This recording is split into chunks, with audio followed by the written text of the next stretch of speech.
Hello guys, welcome to this video. We're going to look at creating agents using LangGraph. The agent we're going to build is going to be a very basic tool using agent that can show contents of files. So we can, for example, start it up and we can say, show me the content of setup pi. And then our agent goes off and uses the only tool available to it, which is file read tool, to read out the file and to display the contents of the file. LangGraph is a library, if you're not familiar with it. It's designed for creating automated agents that connect to a neural network and then, or to a language model, and then use the language model sort of to decide what to do. So LangGraph has this particular feature that is based around graphs, where you have different states. So for example, you can have user state, where it asks for user input. You can then have agent state, where it asks LLM for directions. And then you can have tool state, where it uses tools to respond to the requests of LLM. So today we're going to build a very simple agent that is going to use a tool to read a file, but we're not going to use any predefined templates for, it's called a React agent. So, but we're not going to use a template for a React agent. We're going to code it from scratch using just raw primitives in LangGraph. So this is the agent we're going to build. It's going to start in a start state, then it's going to ask user for input, then it's going to interact with the language model, then it's going to either ask for tools or it's going to ask user for more input. And then when it uses a tool, it's going to go back to the language model. The language model is going to process the tool and then respond with something, either use another tool or then go back to asking user for more input. So let's dive right into it. Okay, so first thing first, we have a dev container. I use a Swedish Embedded Workstation here as a dev container with some Python plugins installed. Then I also expose the X11 display just so that I can run graphical applications. So just set up any kind of dev container that you feel like, so you can work in a temporary environment where you can just install Python packages and then be able to reset that environment at any time. The first thing we're going to do is we're going to create requirements. In the requirements file, we're going to install LangGraph. We're going to install also LangChain, LangChain Anthropic, LangChain Community, and Rich. Rich is the framework we're going to use for a UI, so we can get formatted text and markdown support in the terminal. So that should be enough for this tutorial. Then we're going to go and create a main file where we're going to code our agent. So let's start by coding. We're going to create our agent class. So we're going to do class simple agent. And simple agent is, it's actually not going to inherit from anything. In the initialization, let's see, we can also create, we can follow through on this suggestion here to create, to instantiate the agent in the main. And then here we're going to call agent run. We're not going to provide anything as input there. So our agent is actually going to read input in the user state. So then here we can do pass, and we will just include Anthropic model, and we're not going to use the chat prompt template. So let's instantiate the model first.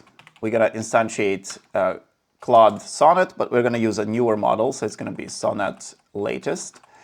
And then we're going to instantiate also API key from environment. So here I have the environment file. Inside the environment file, we have Anthropic API key variable. And to load the environment file, we can call load.env, and we can import load.env from .env. So now anything that we have in the .env file is going to be loaded into the environment, and then we can access it here like this.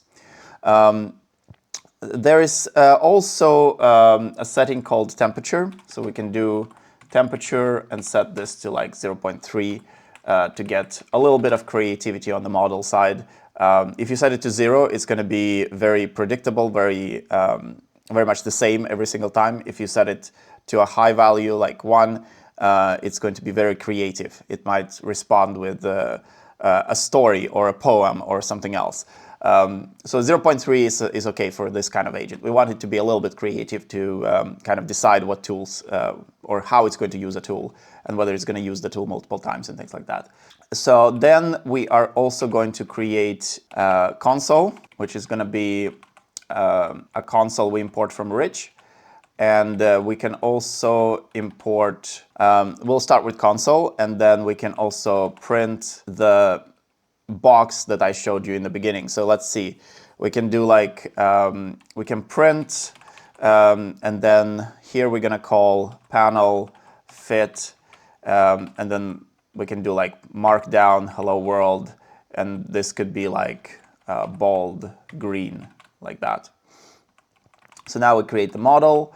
We will also instantiate the tools for the model. So our tools are going to be defined as classes. So here we're going to do file read tool, and we can also define this tool here, file read tool. We'll inherit it from base tool, and the properties of this class are going to be name of the tool, file read, and then this tool description is really important. You need to make sure that your descriptions are very detailed and sort of like very clear, as though you're explaining to an actual person how to do this.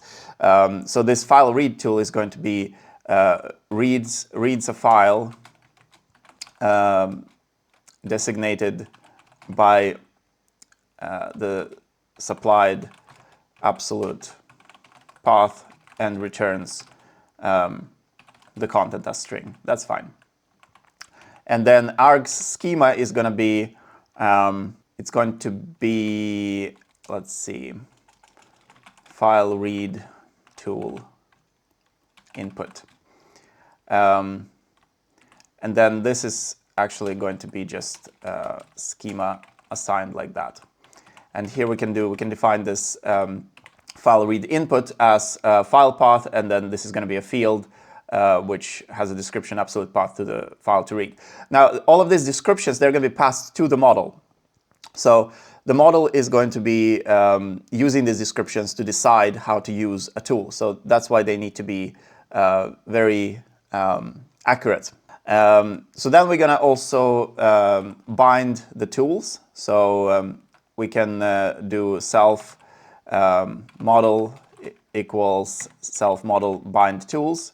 And here we're going to pass our tools to the model.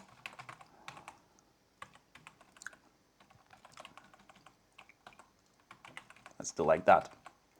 Okay, so now we have a model with tools, but we still have no states. So next we need to define the states we're going to use for our agent. We can try running this. So if we run this, we need to obviously import base model. And we also need to import a few other things. Let's see. Yeah, right. So we didn't actually annotate this. Yeah, we need to annotate the type of the, and this is going to be, yeah, this got changed. We don't need to change it like that. And then this run method is going to be like this. And let's use the resource manager here. So we get the file closed automatically. So we're going to do with open as f, and then we're going to return the file there. So let's see. Great. We just need to modify this a little bit. So we have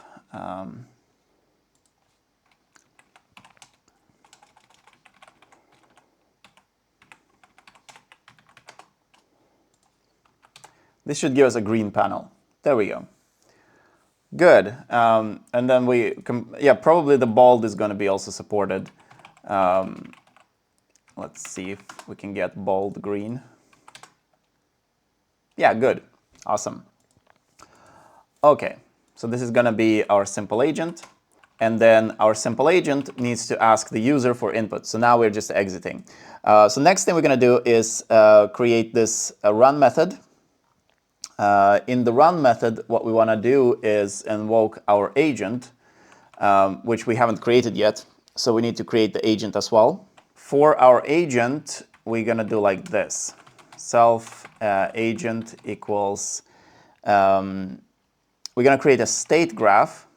So this is from LangGraph, and as the parameter here, we're going to supply agent state.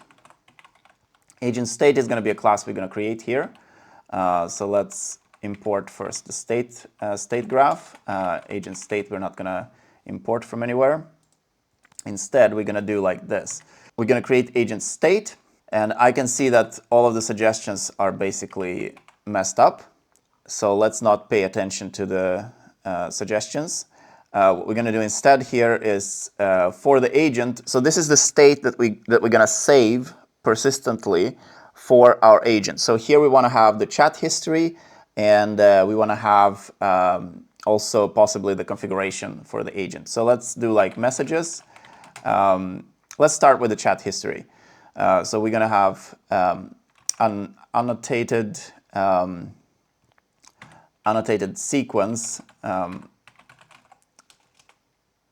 of base message, and then it's going to be here like this, add messages. And this is all going to be imported from LangGraph.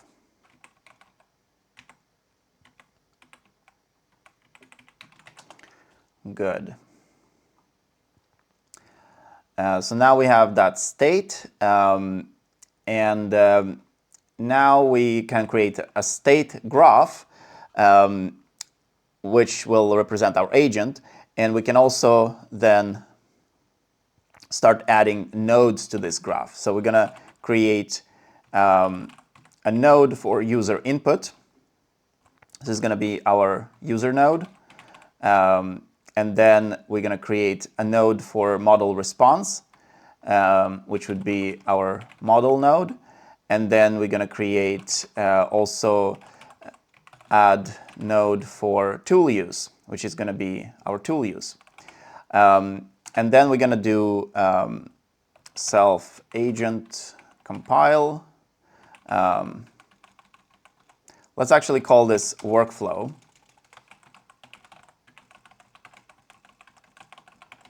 And then our agent is going to be workflow compile. And we're going to enter the workflow in the user input state. We're going to do workflow add edge to the model response. And then from there, we're going to add an edge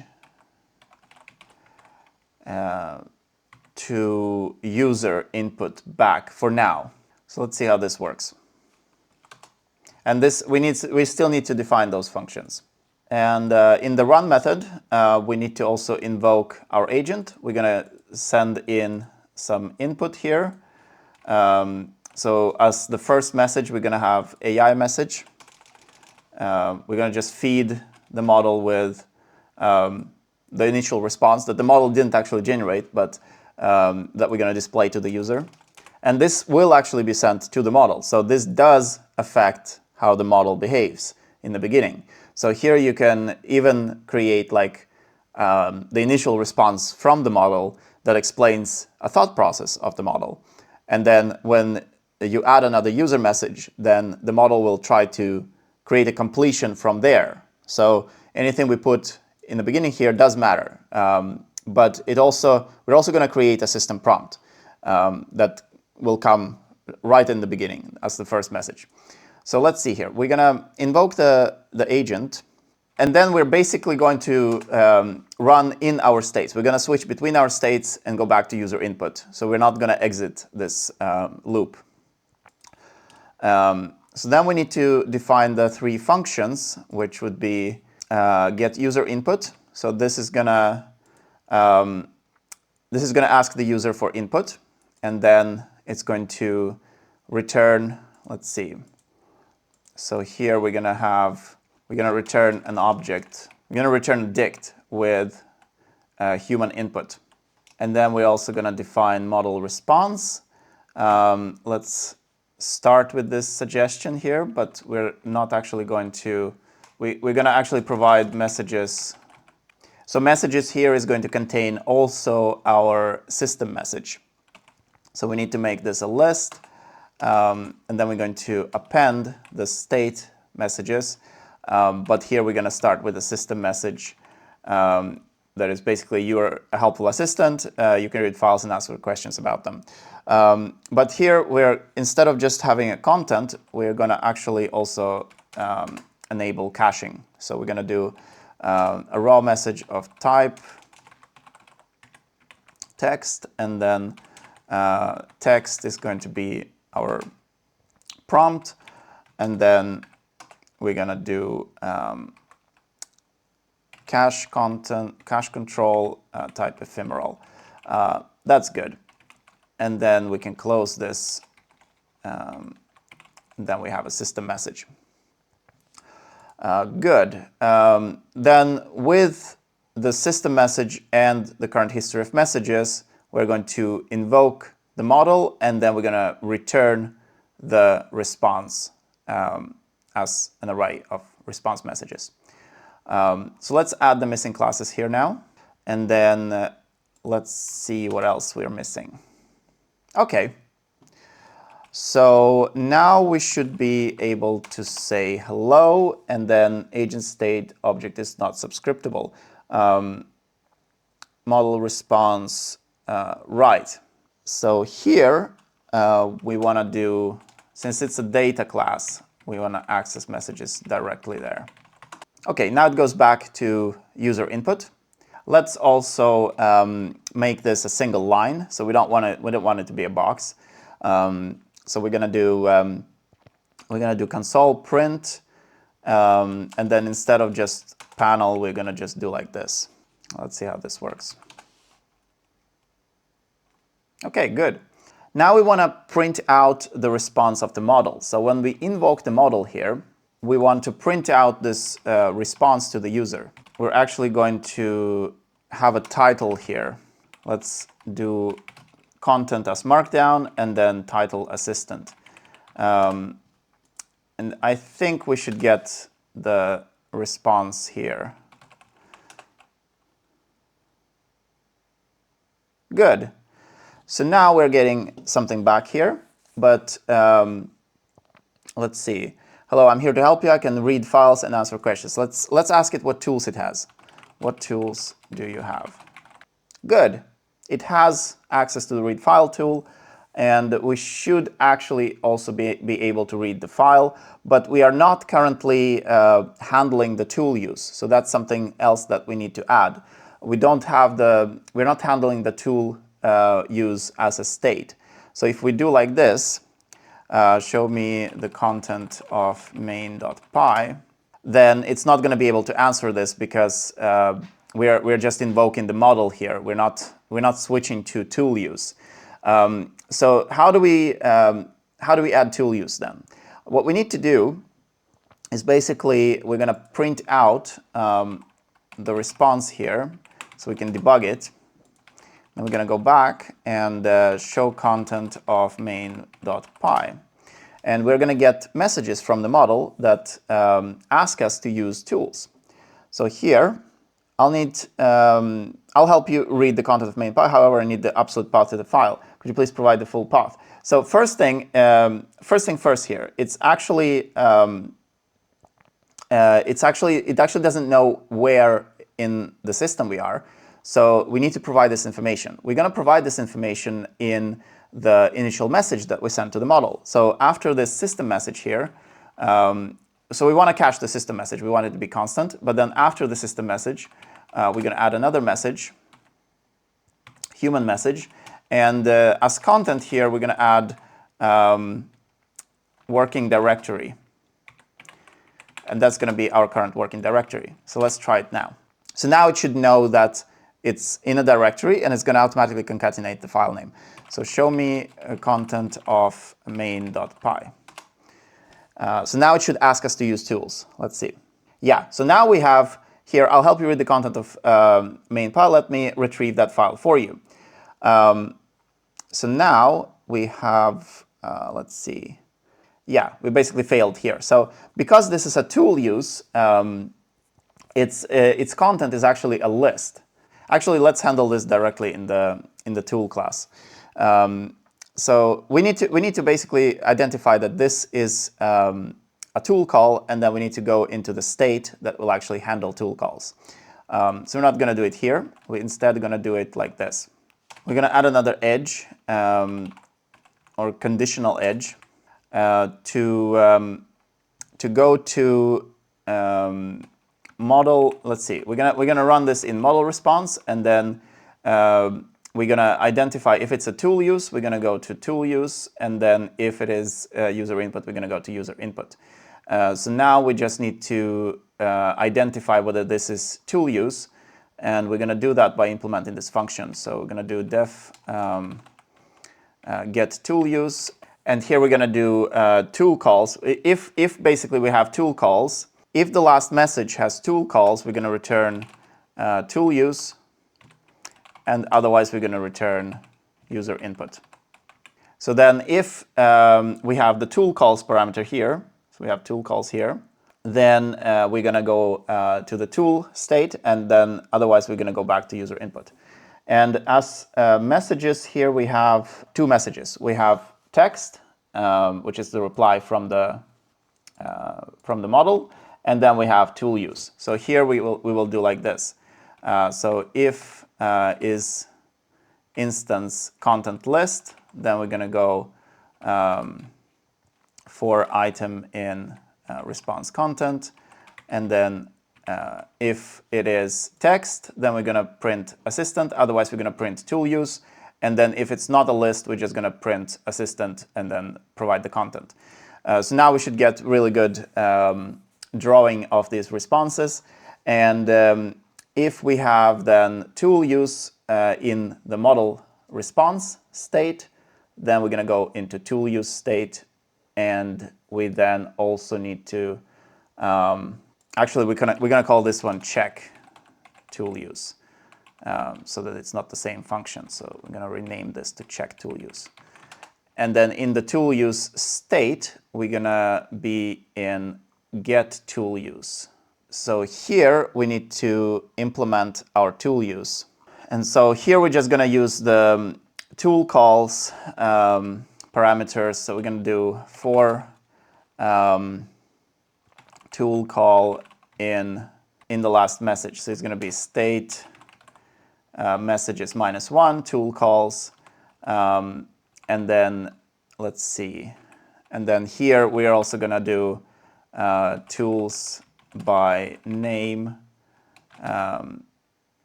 Let's see, and this would be actually a map. Yeah, this would be a map tool name, and then we're going to iterate through all the tools. So then here we can do if, let's do like this, tool name is tool call name. So this would be the tool call here. You can see tool calls, so that would be name. And then args is going to be the parameters. So tool args equals that. And then let's see if we get some reasonable completion here. So we have tool result. We're going to run the tool, and then we can just delete all of this stuff. And then response is going to be tool message. No, actually, wait. Actually, response is going to be just a list, and it's going to be a list of tool messages. So in response, we're going to append tool message.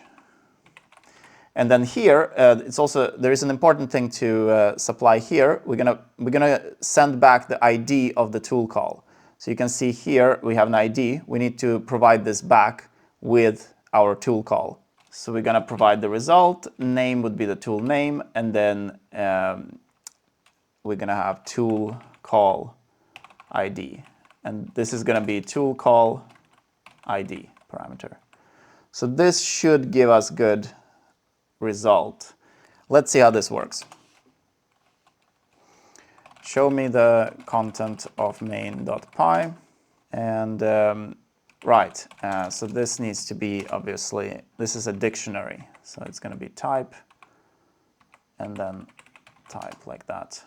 Yeah, and item text is actually not present in the tool use. So here we need to, if it's a tool use, we're going to print out a different message. We can actually print out name of the tool. And then we can also print out, I think we're going to print this out twice now, once here and once in the actual tool use. Show me the content of main.py. And then we should get, oh, it's actually called input. Yeah, we could use JSON module to actually convert it to JSON, but I'm going to do, I'm just going to print out name here for now. So we're just going to get the tool name.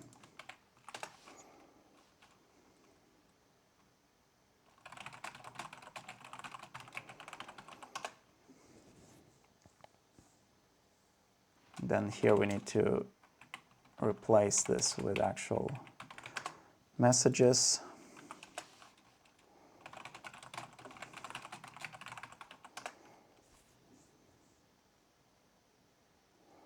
Okay, good. So now we have tool use file read, and we're still missing. So we're gonna actually print the response here. So we can debug a little bit, and here we're gonna return the response, not response in a list. So get tool use should happen if we are in model response, and then oh, actually, here is the problem. So we still have from model response, we go to user input, and we don't want to do that. We want to go from model response conditionally to tool use. So that's probably going to fix the problem. So show me the content of main.py. And then here, tool call. Here, obviously, we need to use the field like this. And now we just need to check the file path. So here we can see that when we're calling the tool, what is happening is that we're calling the tool with the arguments, but the arguments is actually a dictionary. So what we need to do is convert this dictionary to fields.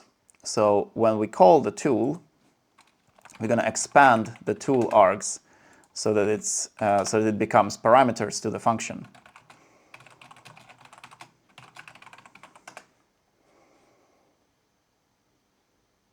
And our agent is finally working. So now we get the content of the file. It doesn't look exactly perfect, but we can make it better. So we can do like, we can do code plus, let's see.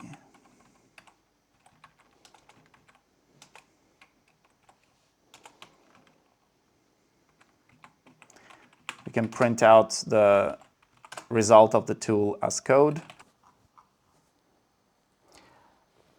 Great.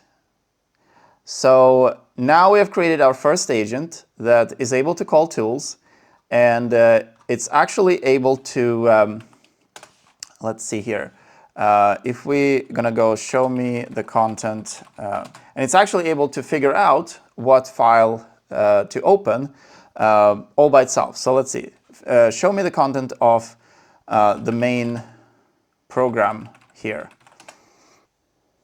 So now we get an exception because it's trying to open a file that does not exist. So in this case, we have tool use file path my py project. So what we can do here is improve our tool to make sure that it handles those errors properly. So when we do the tool call, what we're going to do here is do a try and catch. Okay, let's try this now.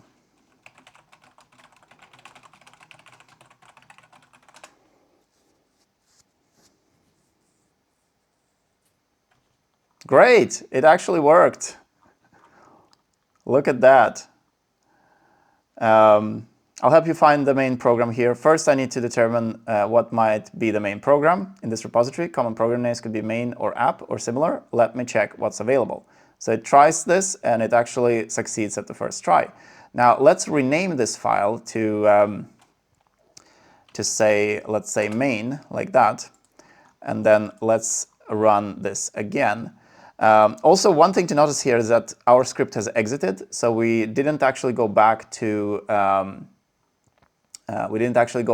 user input.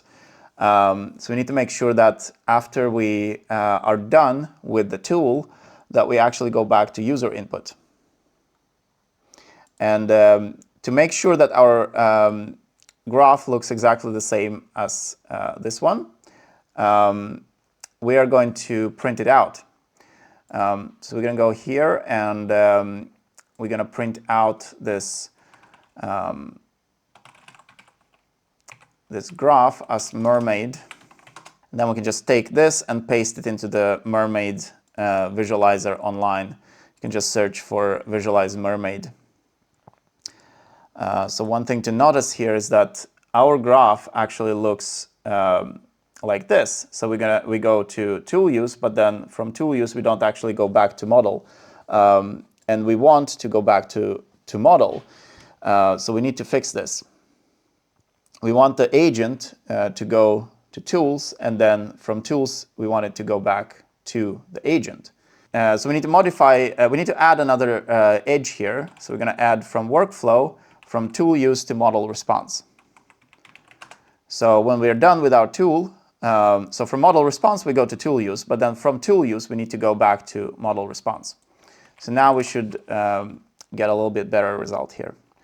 Show me the content of the main program.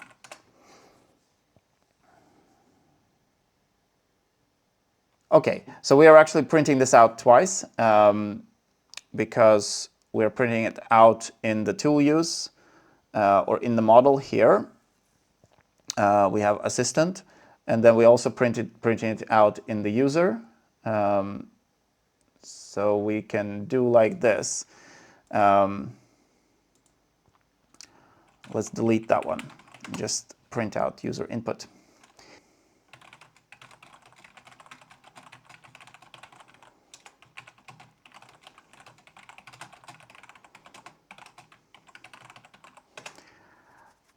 Let's see if it's going to try. Yeah, first it tries main.py, and then it tries the second file. So now we can see what actually happened when it was running. So first, it says, I'll help you find the content and the file names you mentioned. It tries to call the tool for reading main.py. It fails there. And then it says, let me check for underscore main. And then it invokes that tool, and that succeeds. And then we go back. Let's see. Then it replies to the user, and then we go back to user input. So this is exactly how we intended. So now our graph is correct. Now our graph looks like this. So we go to tool use, we go back to agent response, and then we get back to user input. All right. So this is how you build an agent using LangGraph. I hope this was useful to you. I hope you learned something, and let's build some agents.